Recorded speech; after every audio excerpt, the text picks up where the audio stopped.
Iya. Assalamualaikum warahmatullahi wabarakatuh. Perkenalkan, kami dari kelompok 2. Di sini kita bakal ngebahas tentang aplikasi Gojek.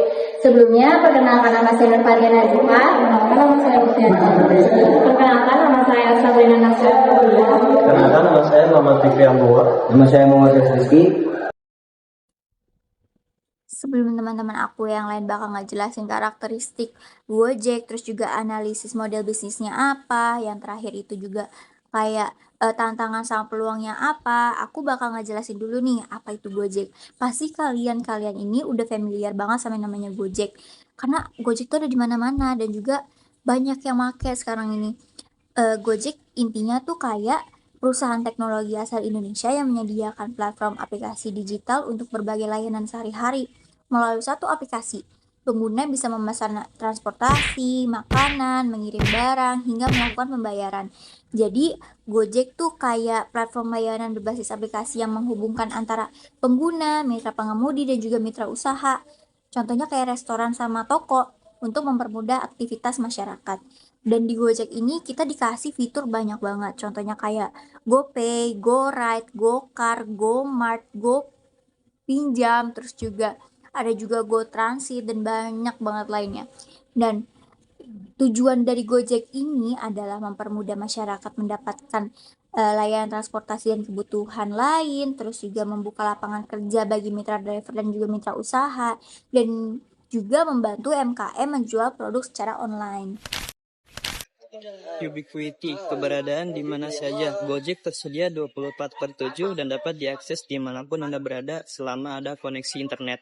Layanan ini menghilangkan batasan waktu dan lokasi fisik pasar pada tradisional. Selanjutnya ada global reach, jangkauan global. Meskipun lahir di Indonesia, teknologi Gojek memiliki jangkauan melampaui batas negara. Terbukti dengan ekspansinya ke Singapura dan Vietnam. Tahu GoFit. Universal Standard. Gojek menggunakan standar teknologi global seperti sistem GPS atau Google Maps, protokol internet, dan sistem operasi mobile Android atau iOS yang memungkinkan aplikasi ini bekerja secara seragam di berbagai perangkat.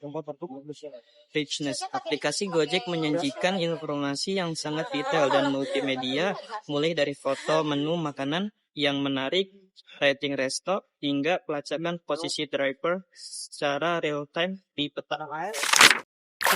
Interactivity, terjadi komunikasi antar arah antara pengguna dan platform. Anda bisa memberikan feedback bintang, melakukan chat langsung dengan driver, atau melakukan masalah melalui help center. Yang kedua, information density. Gojek mengelola jumlah data yang sangat besar, rute, harga, preferensi makanan, waktu tempuh, dan menyajikan secara efisien kepada pengguna sehingga transparansi harga dan layanan terjaga. Personalization. Gojek menyesuaikan tampilan aplikasi untuk setiap individu.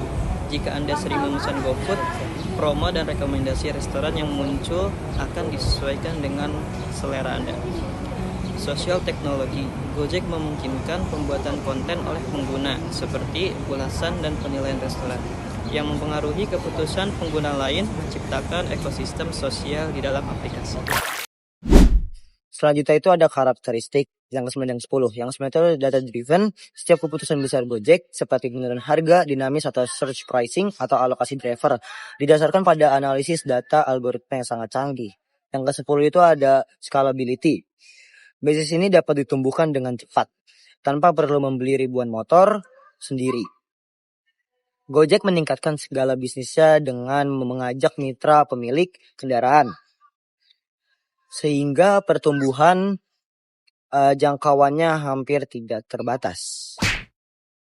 Oke, selanjutnya itu ada analisis model bisnis. Yang pertama itu ada platform atau multi-site platform. Berdasarkan itu, Gojek menggunakan model bisnis platform digital, yaitu menghubungkan beberapa pihak dalam satu aplikasi. Pihak yang terlibat yaitu driver atau mitra pengemudi, customer itu pengguna layanan, dan juga ada merchant atau restoran, toko, dan UMKM. Alasannya itu karena Gojek tidak memiliki kendaraan sendiri, tetapi menyediakan platform yang mempertemukan penyedia layanan dengan konsumen melalui aplikasi. Yang kedua itu ada value proposition atau nilai utama. Penjelasannya itu, Gojek memberikan berbagai layanan dalam satu aplikasi. Contoh layanannya itu adalah transportasi, GoRide atau GoCar. Terus yang kedua itu pengantaran makanan atau GoFood. Yang ketiga itu adalah pengiriman barang atau GoSend. Terus pembayaran digital atau GoPay. Alasannya itu pengguna mendapatkan kemudahan, cepat, dan praktis karena kebutuhan bisa dilakukan dalam satu aplikasi. Selanjutnya yang ketiga ada target pasar. Target utama Gojek adalah masyarakat perkotaan yang membutuhkan layanan cepat. Contohnya seperti mahasiswa, pekerja kantoran, UMKM, dan lainnya. Alasannya ini, kelompok ini memiliki mobilitas tinggi dan membutuhkan layanan yang efisien dan berbasis teknologi. Dan yang keempat ada layanan keuangan digital. Gojek juga mendapatkan pendapatan dari layanan pembayaran digital seperti GoPay. Alasannya, setiap transaksi digital atau layanan keuangan memberikan fee transaksi bagi perusahaan. Tantangan utama Gojek saat ini adalah menjaga loyalitas pengguna di tengah pengurangan subsidi pasca IPO, sembari menavigasi regulasi pemerintah yang ketat dan tuntunan transparansi kesejahteraan mitra pengemudi. Untuk bagian peluang yaitu Gojek berpotensi memperkuat ekosistemnya melalui efisiensi operasional berbasis kendaraan listrik dan AI, serta ekspansi layanan keuangan dan penetrasi pasar ke kota-kota baru untuk pertumbuhan jangka panjang. Sekian presentasi dari kelompok kami, kurang lebihnya mohon maaf. Assalamualaikum warahmatullahi wabarakatuh.